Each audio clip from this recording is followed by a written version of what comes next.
Bismillahirrahmanirrahim. Assalamualaikum warahmatullahi wabarakatuh. Baiklah Anda sekalian, hari ini kita masuk kepada bab 5 untuk jurusan PK tentang konsep salat jamaah, salat Jumat, dan salat bagi musafir. Oke, langsung saja kita bahas satu persatu.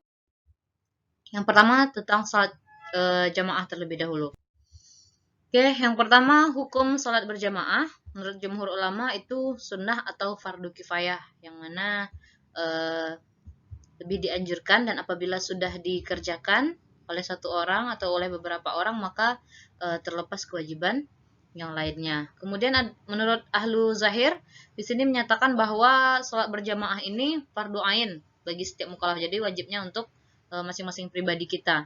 Nah, tapi di sini Rasulullah sudah menjelaskan dalam hadisnya sholat berjamaah lebih utama daripada sholat sendiri dengan kelebihan 25 atau 27 derajat lebih baik daripada sholat sendiri. Nah, kemudian kita masuk kepada orang yang diutamakan untuk menjadi imam dalam sholat berjamaah. Kalau menurut Imam Syafi'i, Imam Malik dan Imam Syafi'i, orang yang diutamakan menjadi imam itu adalah orang yang paling mengerti tentang fikih, bukan orang yang paling baik bacaannya. Sedangkan menurut Abu Hanifah dan As-Sauri, Ahmad juga berpendapat demikian, untuk menjadi imam itu mereka lebih memilih orang yang paling baik bacaannya. Nah, jadi terdapat perbedaan pendapat untuk orang yang utama menjadi imam. Kemudian bagaimana dengan halnya imam jika yang imamnya adalah anak kecil? Nah, sebagian ulama membolehkannya. Nah, sebagian ulama juga menolak atau melarangnya. Nah, tapi di sini Imam Malik berpendapat bahwa boleh jika hanya untuk sholat sunat. Nah, bukan untuk sholat fardu yang 5 waktu. Nah, jadi kalau ada imamnya anak kecil, boleh-boleh saja, tapi itu hanya untuk sholat sunat, bukan sholat wajib ya. Kemudian imam wanita. Nah, jumhur ulama sepakat bahwa wanita tidak boleh menjadi imam bagi laki-laki. Nah, tapi jika yang diimaminya itu adalah sesama wanita, kalau menurut Syafi'i itu boleh-boleh saja, atau membolehkan memang sesama wanita sholat berjamaah ada yang menjadi imam gitu. Tapi kalau menurut Malik tetap tidak membolehkannya. Kemudian untuk posisi berdiri, ini yang menjadi permasalahan adalah di manakah posisi makmum ketika hanya ada 2 orang makmumnya gitu.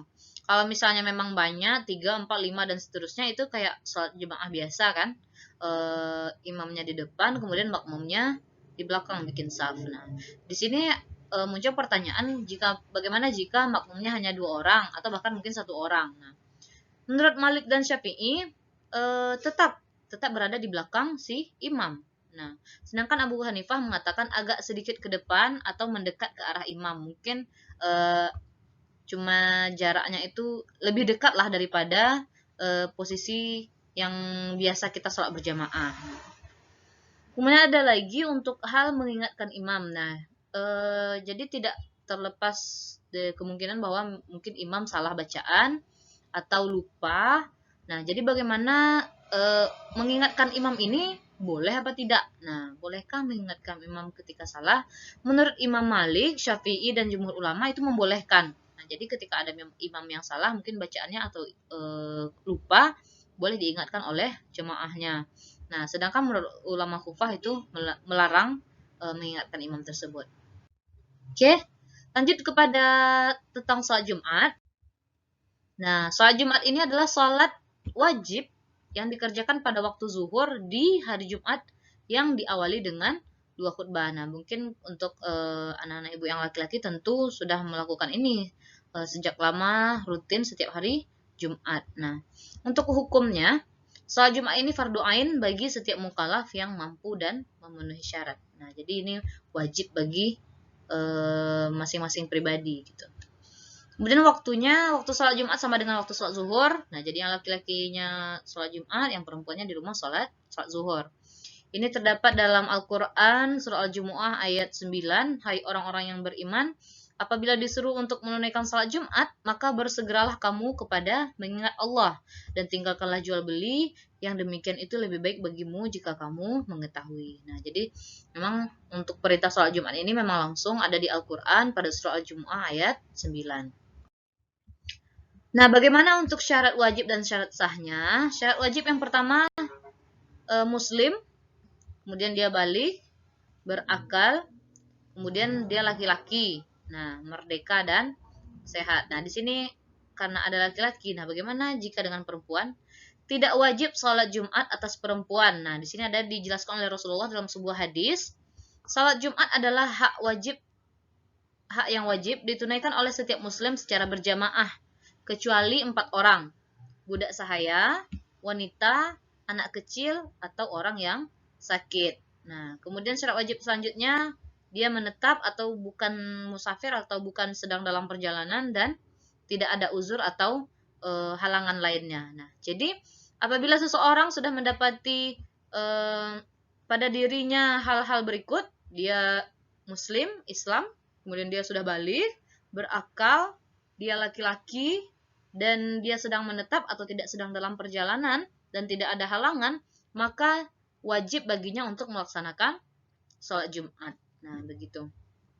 Kemudian syarat sah. Syarat sahnya, yang pertama diadakan pada suatu tempat tinggal, bukan ladang atau jauh dari perkampungan penduduk. Nah, jadi biasanya ini yang dimaksudkan adalah dilaksanakan itu di masjid yang memang di sekitar itu ada penduduknya. Nah, jadi bukan jauh dari keramaian, bukan maksudnya itu jauh dari perkampungan penduduk. Nah, gitu. Jadi memang di sekitar itu ada penduduk ramai begitu.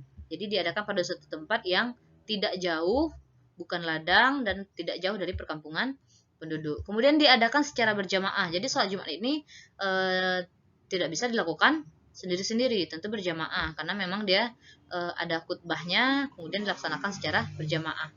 Dan sholat Jumat dan 2 khutbah dilakukan pada waktu zuhur, karena ini memang sebagai gantinya waktu sholat zuhur bagi laki-laki. Kemudian setelah sholat dilaksanakan setelah 2 khutbah. Jadi khutbah dulu, baru sholat sebanyak 2 rakaat. Kemudian bagaimana tata cara sholat Jumat? Yang pertama, khatib naik mimbar, membaca salam, dan kemudian muazin azan. Kemudian khatib khutbah 2 kali, yang mana khutbahnya itu di antara khutbah pertama dan kedua diselingi duduk di antara 2 khutbah.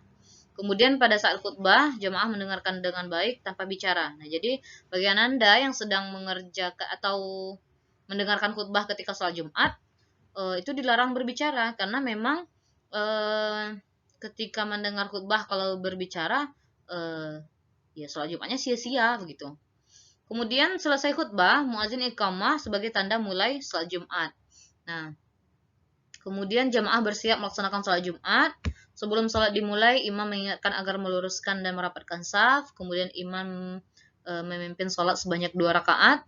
Kemudian jemaah disunahkan untuk berzikir dan berdoa setelah selesai sholat. Dan sebelum meninggalkan masjid, disunahkan juga untuk sholat sunat ba'diyah terlebih dahulu sebelum pada akhirnya pulang. Nah, begitu. Nah, untuk syarat khutbah, yang pertama, khutbah dilaksanakan di waktu zuhur. Nah, kemudian khatib berdiri pada 2 khutbah dan hendaklah duduk di antara 2 khutbah. Jadi ketika khutbahnya berdiri dan dianjurkan untuk duduk di antara 2 khutbah. Kemudian khutbah disampaikan dengan suara keras. Nah, karena memang sekarang sudah pakai mikrofon atau ada sound systemnya, jadi otomatis suaranya langsung keras ya. Kemudian hendaklah berurutan baik rukun atau jarak kedua khutbah. Jadi jarak antara kedua khutbah itu juga maksudnya berurutan, tidak lama-lama, tidak menunda, begitu juga dengan urutan selanjutnya yaitu sholat 2 rakaat. Nah, kemudian khatib hendaklah suci dari hadas kecil atau hadas besar, kemudian suci pula dari najis, badan, pakaian, dan tempatnya.